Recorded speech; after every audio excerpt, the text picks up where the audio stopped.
Parce que par rapport à l'histoire des Khazars, que d'après certains historiens disent que ça n'a jamais existé, d'autres historiens disent que ça, oui, existait, et on a des preuves, etc. Il y a une marloquette, une controverse au niveau de la véracité de cette histoire. Est-ce que vraiment il y a eu un peuple qui, lui et son roi, se sont convertis au judaïsme? Ça, au niveau historique, il y a des controverses. Cette histoire, même si elle est vraie, elle s'est passée 300 ans environ avant Rabbi Yehuda Halevi. C'est-à-dire, comment Rabbi Yehuda Halevi a pu véritablement savoir ce que le rabbin a dit au roi et ce que le roi a dit au rabbin? Ça paraît impossible. Mais il va essayer d'imaginer, et c'est ce qu'il fait dans son livre.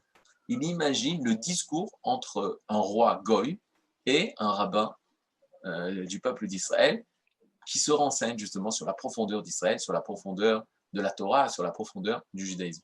Donc il ne faut pas voir un livre historique, mais un livre métaphysique d'enseignement pur de Torah qui a été écrit par Rabbi Yehuda Halevi, sur un fond, une histoire dont il s'est servi pour nous expliquer des choses très importantes. Et je ne vous cache pas que oui, l'histoire est importante de savoir comment ça s'est passé, pourquoi il a pris cette histoire d'un goy et pas d'un juif qui était pas religieux et qui a décidé du jour au lendemain d'être religieux. C'est pas par hasard qu'il a choisi justement un roi